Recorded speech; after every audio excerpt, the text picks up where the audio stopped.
I'm Jasmine Moradi, and you're listening to the Queens of Tech podcast, a podcast series about raising the voice of workplace champions. 60 plus questions in around 30 minutes with women, non-binary, and transgender influencers about their journey into STEM: science, technology, engineering, and mathematics. I started the Queens of Tech podcast initiative in May 2022 because I would like to retain more women, non-binary, and transgenders in the tech industry.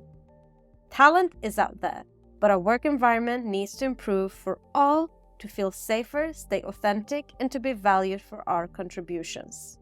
My vision is to raise the workplace ecosystem for all in the tech industry by killing the imposter syndrome, stopping bad behavior, and increasing equity opportunities. Each podcast talk is built around 60 plus questions regarding upbringing, education, career path, DEIB, and future advice. My mission is to bridge the gap between schools and workplaces by getting to the heart of my guests' personal life and career journey to inspire other girls, women, non-binary, and transgenders to unleash their full potential to reach top leadership roles in the tech industry. My goal is to raise the voice of tech champions around the world and together with companies, investors, and politicians raise the challenges and opportunities around equity, inclusive diversity, and belonging in our workplaces. Enough is enough. I would like to enforce companies to build a sustainable, inclusive culture, to retain diverse talent, so we keep the workplace power equity to continue building future diverse and inclusive products. Your voice matters. In this episode, I'm very excited to welcome my guest, Pernilla Vinneby, CEO at Knowit Experience Sweden. Hi, Pernilla. Hi. I'm super happy to have you, and this is the first time that I'm running this podcast live. So happy to see you in front of me. How are you? Yeah, I'm fine. A bit hectic months right now. There's a lot of things going on, both at the company and the society, and we're affected. It's a high-speed environment. For everybody that doesn't know, I work as UX lead at Knowit Experience. Pernilla is my CEO, so it's going to be amazing to get to know her. Let us dive into your journey into STEM. Hope you're ready for the Queens of Tech 60 plus questions. Let's warm up with a few fun facts about you. How would you describe your personality in 3 hashtags? Very goal-oriented, visionary, and quite a bit messy. How would you describe your life? I'm a person that is always on the journey, constantly changing things. And of course, when you do things fast, there is mess behind. I live as I work. What kind of music stimulates and motivates you the most? Mostly fall back on singer-songwriter categories, a bit moody music. I usually use music to unwind and relax. Basically, I listen to quite a wide variety. What is your personal motto?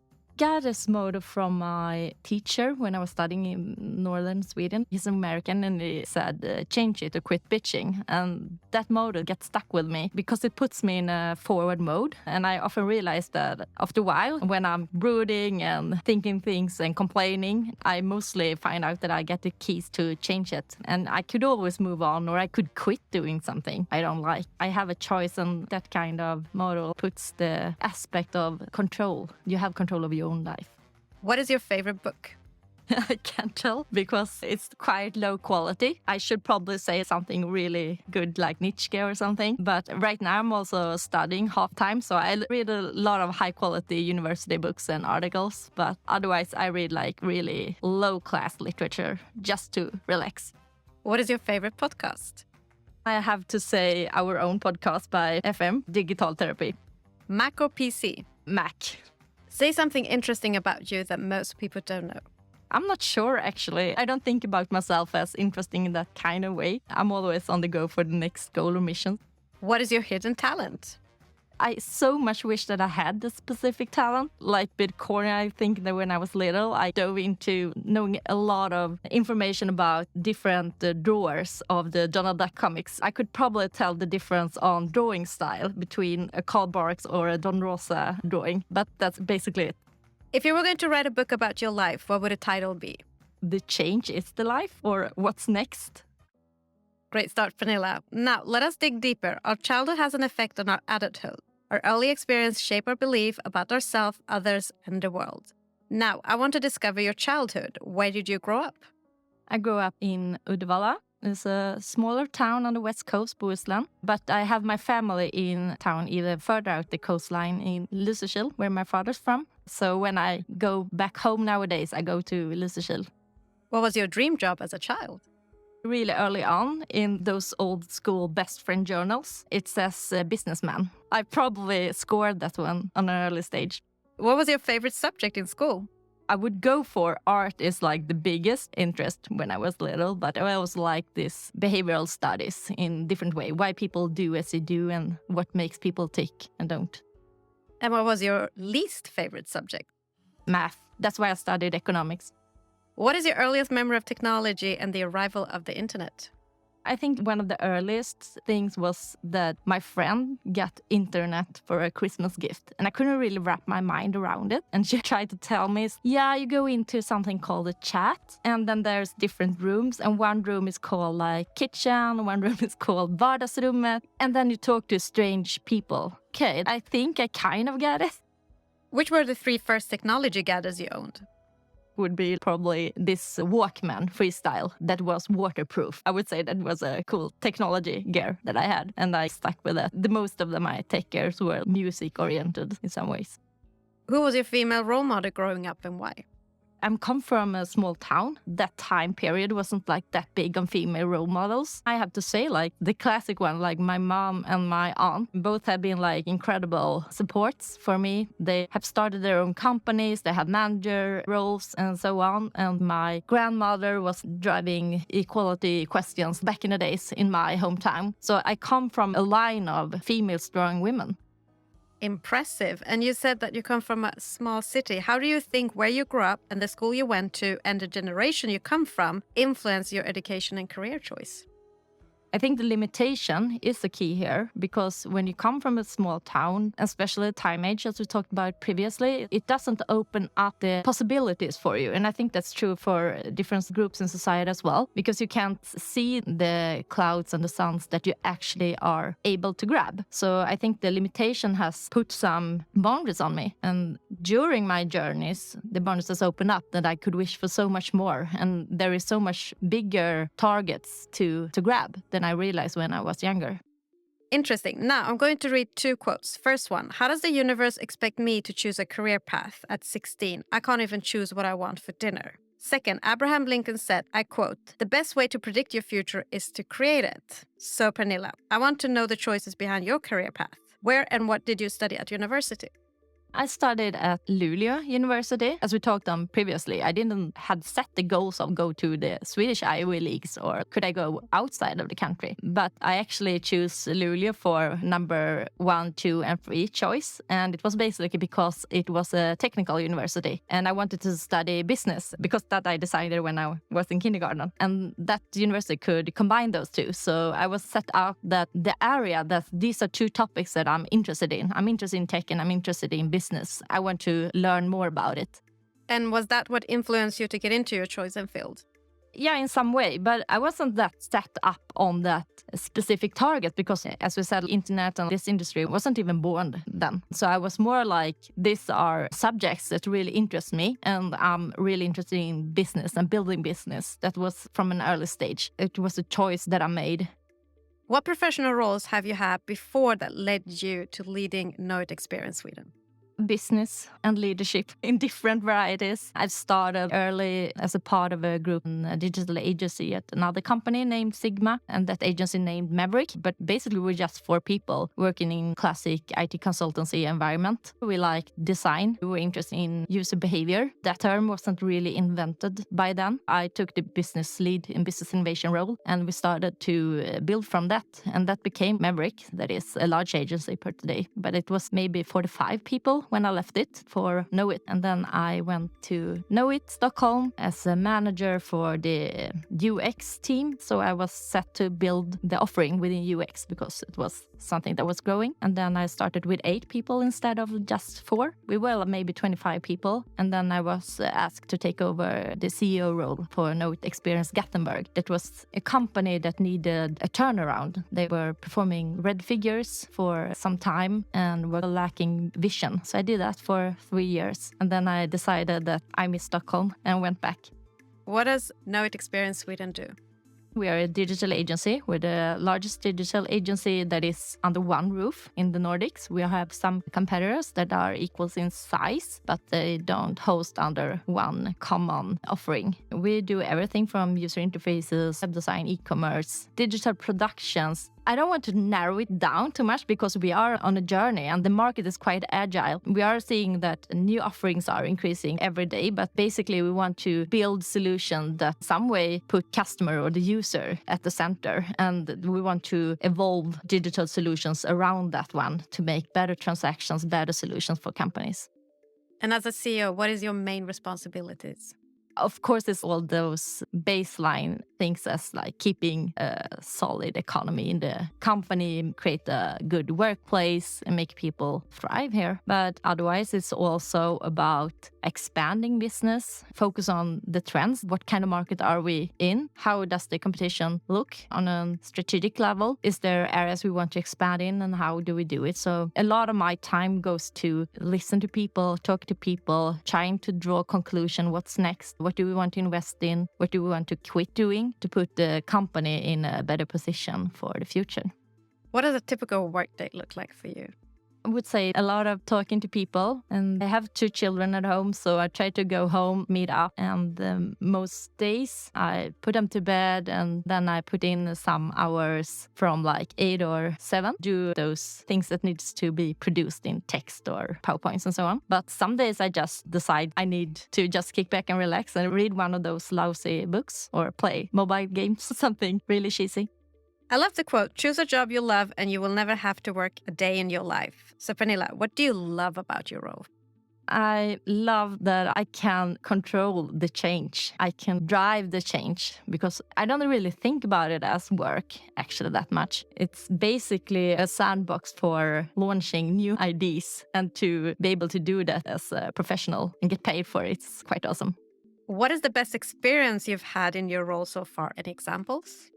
We recently came from the celebration. There have been a team in our company that worked for weeks and days trying to reinvent, make a pitch for an important customer, and they landed it, and we came from these big celebrations. And I think that's what really inspires me and makes it really fun to go to work. See people creating stuff, doing those amazing solutions, see people become better every day. I think that's the fun part of it. We are all on this journey together. And what is the biggest challenge you've encountered so far, and how did you tackle it? It is always a challenge when economies are like failing, and the downside of the work is that you are in the end point of line. You are the one that holds the ship. You need to make sure that we do the right things and we take the right bets. And if we don't, then you have to take responsibility for it. Bad economy, bad pricing, bad decision, always have a rough decision. And I haven't one specific, but of course there's been times that has been rougher for a company and I've had to make tough decisions. What do you wish everybody understood about your role?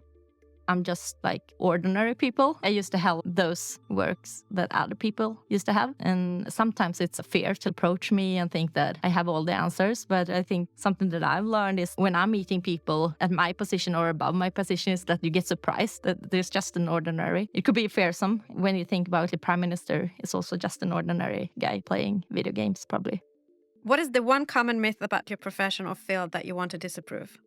Maybe that the agency business is just about drawing and being creative, that it actually takes a lot of work. It weighs heavily on tech, it weighs heavily on analytics, and we are into a lot of companies' core business because the difference that we deliver changes their revenue streams.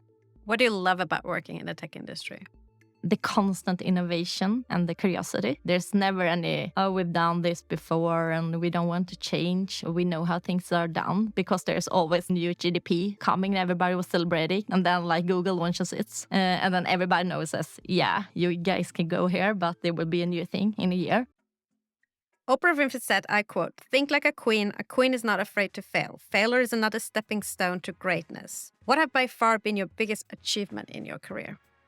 this is a difficult question because I don't really think about my career in achievements or failures, because I'm a bit afraid to put achievements and failures in like this black and white boxes, because I want to stay in the grayscale, because the goal for me is the journey, to keep on moving. And once I start to think this was an achievement and this was a failure, then I start to classify it. And then I get fear of trying, because I don't want to end up in the failure box. If I have defined what an achievement is, then I need to define a failure. I try to avoid that kind of categorization. Any success habits that led you to do this? I'm not sure. I think it's a way of looking at progress and avoiding. Of course, I'm all for celebrations, and I think that you should reflect, but I really do use reflection as much on success as I do on failures. So I think the habit is like staying in this loop of reflection. And even when you do these success solutions, there is always bits and pieces that could be improved. What I do is I don't categorize failure and success, but I always try to be in this reflection loop, and I try to reflect verbally with a lot of people. That's why I'm always in meetings, try to grab different point of views and like angles on stuff, and then I do a bit by myself. But I think that reflection is the key, and just go outside your normal network. I build networks outside of this company. I'm trying to share this and this I didn't do as well. What do you think about it? Could we change it? What do you think about this? Testing new ideas. How do you measure your own performance then at work? It's very easy if you ask my manager, because it's EBITDA and EBITDA margin and growth. That's it. But for me personally, I've tried to like measure the change. Now I actually work with a Sky Ponsender that is helping me measure a lot of things. And a lot of the things that we do measure is the progress for something. Have we moved from this to this? We measure everything, like how happy are we at the company? Do we celebrate enough? I like to measure progress, and I like to measure hard figures, but also the soft things. What is inspiring and motivating you the most in your role and career right now? We are in this really interesting journey. We just merged 3 companies. We're in a market that is going through some big transformations, like the digitalization of businesses. There's moving in a lot of capital into that area. So we have been on the center discussion in a lot of boardrooms and C-levels. And I think that is really inspiring, because now the company is trying to adapt to this new reality where we are making money for other companies, actually, and not just designing good user experiences. We need to balance that, because we can't lose the core focus of building really good, kind of maybe disruptive solutions for end users or customers. But at the same time, we need to raise the ambition bar at our company to be able to help our customers to perform better with their digitalization. So I think it's a really interesting time now, and I'm trying to navigate all these new trends and offerings that is floating the market right now. Let us now jump into the influence of mentors, role models, champions, and sponsors. Role models can consciously or subconsciously be a powerful force in our lives. In addition, champions can stand up and advocate for us and open up the world of possibilities. Sponsors match emerging talent with leaders and influential employees who can help us move ahead in our careers. Pernilla, do you have a mentor, champion, or sponsor today?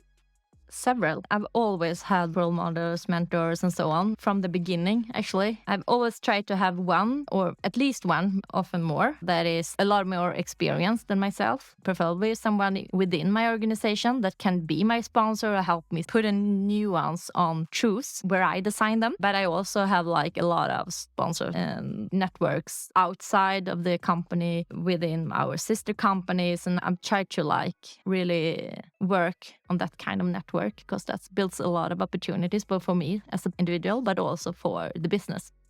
Who is the female role model you look up to in your field? That's constantly changing. Like for just a couple of weeks ago, I was studying in San Francisco, Palo Alto, and then I met a woman named Denise Persson, Swedish CMO for Snowflake. And she was like really inspiring on how she took and did IPOs and the startup traveling, and how you managed to drive with this even more constantly changing tech environment in Silicon Valley. So I thought she was really inspiring. But I've also looked into Jessica Danneman at Optimizely, has done an amazing journey with that company. History shows that it has been more common for men having mentors, champions, and sponsors in business than women. So Pernilla, how important do you think is to have a mentor, champion, or sponsor during one's career? I think it's key. I think it will be really difficult to not have that. And that's why I promote to not to get too locked up like this is the person. But you need to have like several different, and you need to have people that holds your back and put your word on the table in rooms that you don't have access to be able to evolve your own career. It is crucial, but it's also crucial to get this kind of new perspectives on things that change your mindset, change your truth. You need to have like several angles that constantly challenge you. Let's move on to leadership. Adina Friedman, president and CEO of Nasdaq, said, I quote, "Empowering those around you to be heard and valued makes a difference between a leader who simply instructs and one who inspires." What does leadership mean to you? In baseline, it is, of course, to visualize an ambition and the goal. That is leadership. Where are we heading? Is there something there? But the other side of that coin is how do you empower individuals to see their own potential? And that is probably where most of the works should be put in. Maybe the balance isn't 50-50. Maybe it should be like more 20-80 or something. Probably differs between where in the market stage you and your company are. But you can't go anywhere without a good crew around you, and then you need to make sure that they have the belief that they can walk that direction and that they have the security of other people supporting them on this direction. So I think leadership is mostly about empowering and making people see their potential. What do you consider a good versus a bad leader?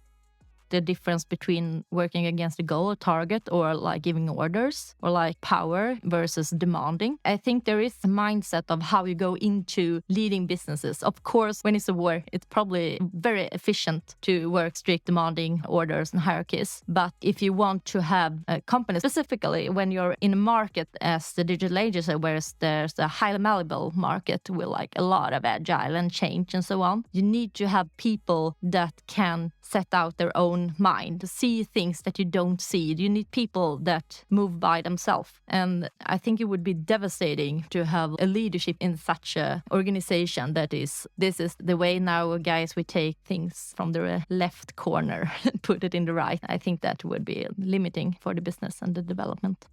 Who is your favorite female tech leader and why?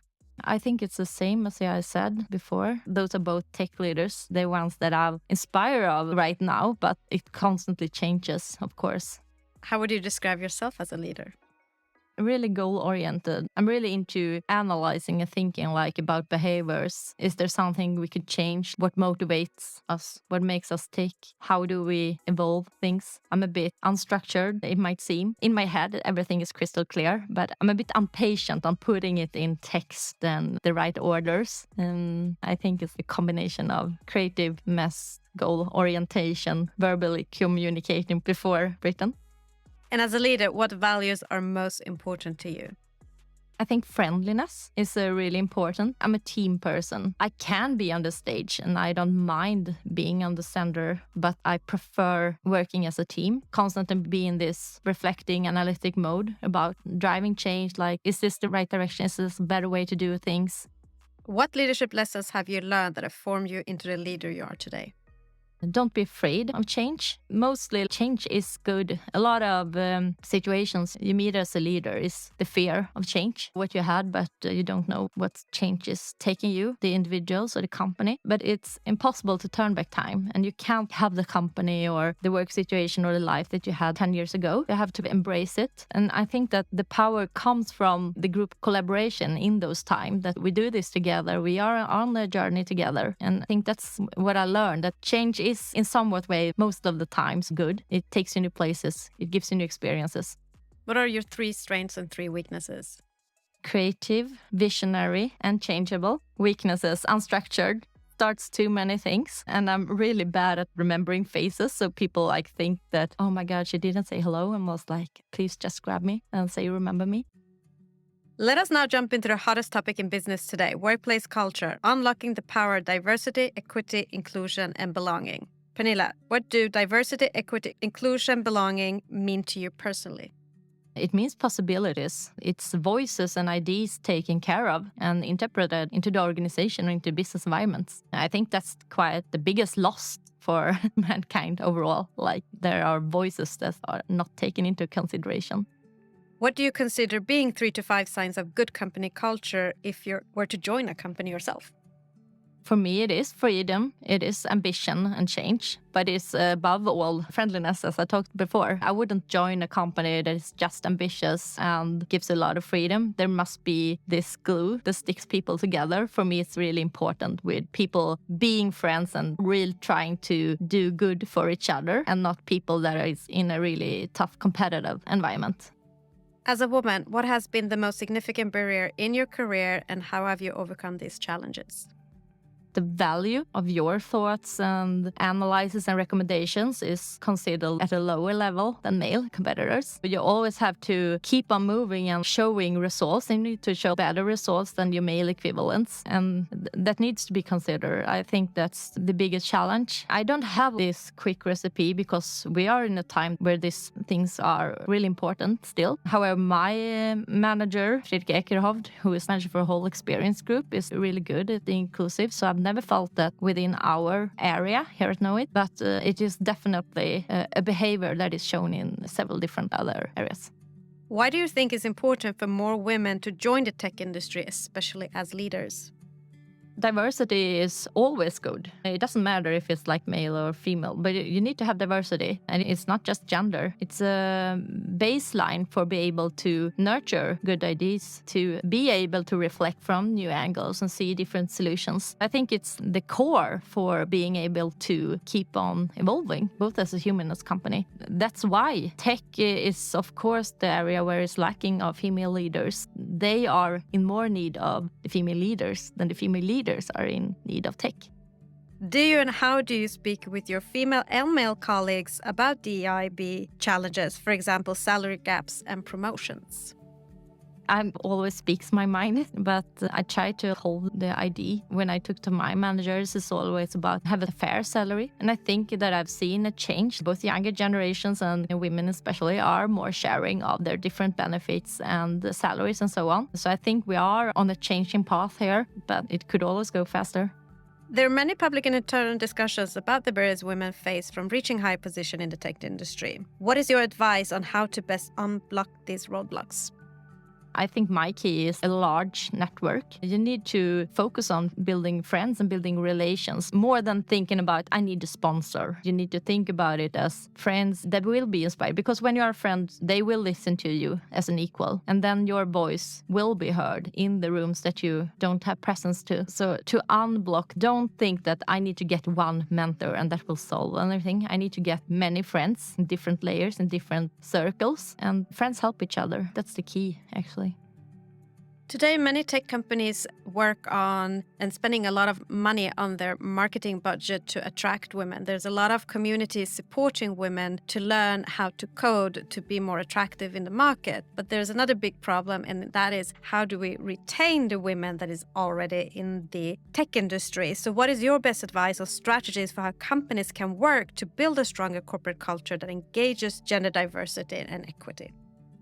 That's a big question, isn't it? I've had a lot of talks recently with a friend of mine. She works at Obos with AI in Norway. We talked a lot about gender diversification in Norway that has had a really much higher increase of female leaders in boardrooms, for example, and that they had put a number on it. How many females are we about to have in the boardrooms? And it's been this really big discussion in Sweden, like we shouldn't use a quotation and you need to earn your place. But I think we need to have nuanced discussion about it because they are performing more. And in some way, you need to start build those relationships. You need to have those role models. You need to put the females up there to keep the other women want to stay in the organization.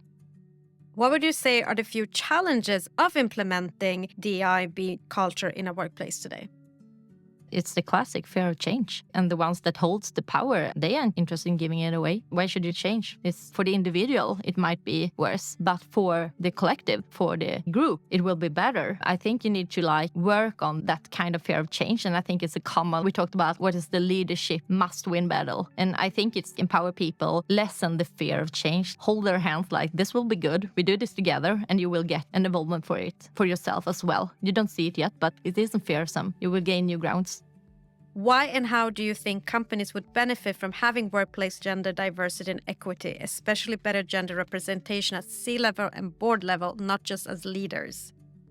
It's about the core idea of driving a business. It is to evolve the business, to grow the business. Otherwise, you will just deflate and disappear from the market. So you need to be on this constant change. And to be on a constant change, you need this kind of reflective angles. To be able to reflect, you need to have different voices. It's a crucial part to be able to develop. Like, we can't see the solutions from just one lens. I think if you are in charge of a company, if you are in the market, you have like ambition for that company to not be just present today, but tomorrow, and maybe to be a leader, you need to work on how to get a broader spectrum of ideas and voices. Then it's crucial. You need to put the women in there. How much do you think the tech industry has changed regarding this subject since you joined?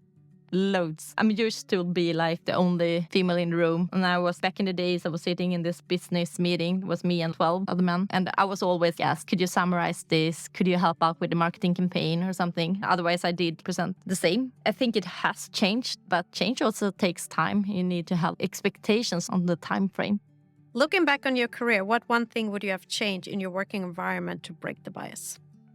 Maybe that I would, back in the days, build stronger female networks outside of the company as well. Maybe I should have tried reach out to other organizations, situations and friends and gather my friends more. Like, you have a lot of opportunities with like university friends and so on. A lot of people lose contact with them. Everybody disappears in different areas. You have each other on Facebook. Facebook gets old. So I think I would be more structured today about building my network and taking better care of it in earlier days. And looking forward, what will you do as a leader to improve the bias for the next generation of women in tech? I try to invite more, and I really try to give voices and mandate or power to unproven people. Like, you don't have to have the biggest resume, you have to have goal. It is okay to fail. It is okay to learn along the journey. I try to be the voice, as well as others had been the voice to rooms that I didn't have access to. I try to be the voice for those. It isn't always noticeable, but these rooms and what is said in those rooms do matter, and it will gain people the chance if they want to take it. Let us move on to another hot topic in business today, which is work-life balance and mental health. Pernilla, as you explained, I know you have a busy lifestyle. How do you take care of yourself to maintain good mental health? It's a really hot topic right now. Everybody's talking about it. I'm not sure I'm always that good on taking care of myself. I try to practice good enough, and that's both work and as well as in my private manners. I don't need to have home-baked bread. I ordered Foodora to my son today when he's having homeschool. My father always said, better to cheat than be on the second place. So I try to emphasize that in a fun way. You don't have to deliver on top. You're good enough anyway. I think that's the biggest impact. That works better for me than doing this yoga session and running. I try to do those as well. Have you ever experienced burnout? No, but of course I've been in areas of my life when there's been close to overload. A house with potential in Gothenburg and a company that needed a turnaround. It was heavy workload and it wasn't my best, healthiest year. But then I remember change it to quit bitching, and I decided, let's change it. Let's move back to Stockholm. Let's sell this house. I don't need to live in the house. We decided that when I found myself stuck, can I change it? Can I just drop off? Try to skip the prestige. It doesn't have to be perfect. It could be good enough. What is your advice on how companies can create a more mentally healthy workplace in you now? I would say differ between individuals, like my recipes and probably what's bring good health to another person. I prefer to not have too many rules, but instead goals for individuals. How, when, and where they deliver these goals are adaptable. Some people need more time at home. Some people need to go do some physical activities during lunchtime and so on. I try to not set the strict areas. You need to follow it. You need to get focus on those numbers. Are we having increased sick leaves or other things? And you need to invest in options for people to choose happiness or fun stuff. Like we have our Experience Social Club for those people that need that in their life. We have a sports club. We give you the opportunity to enjoy physical offerings. So I think as a workplace, like try to provide individual options. That's what you should aim for. What motivates you to get out of bed every day? Coffee. I don't like mornings. Now, let us wrap up with a few words of wisdom and piece of advice for our listeners. Pernilla, what is the best piece of advice you've been given that has helped you during setbacks? I would say joining forces with people that are really good in different areas. People enjoy doing a lot of things that you really hate, like getting up in the mornings, doing crunching numbers in Excel. When you team up and when you find those friends, then as a group you can create really cool achievements. And then, what is the worst advice you've ever been given, and how did you tackle that? I don't remember. I had probably a denial. Don't focus on bad advices. I'm just throwing them and move on. Is there something you wish you would have known, or a skill you wish you had when starting out in the tech industry? Wish I could code. It would be so much fun. Could build my own stuff. Maybe after I finish my university studies that I'm taking on the side right now.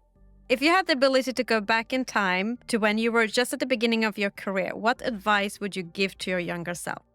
I would say learn to code. Be your own boss. You could do so much cool things like learning the basics. I had to really struggle in the beginning. I've studied business, I've studied marketing, I've studied industrial design. Not much use when you need to learn the structure of how to develop a site or something. So I would have advised myself that would have been a better investment than studying law or something else that I don't do as much as. What advice would you give young girls and women who want and trying to break into STEM fields today, especially wanting to become next generation leaders?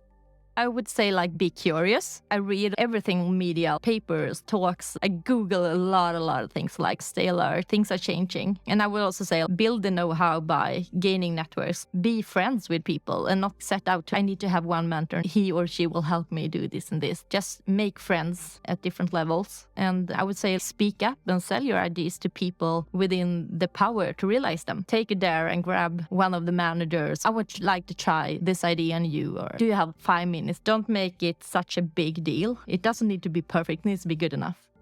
Last but not least, what is next for you in your role and career in tech? What are your career aspirations?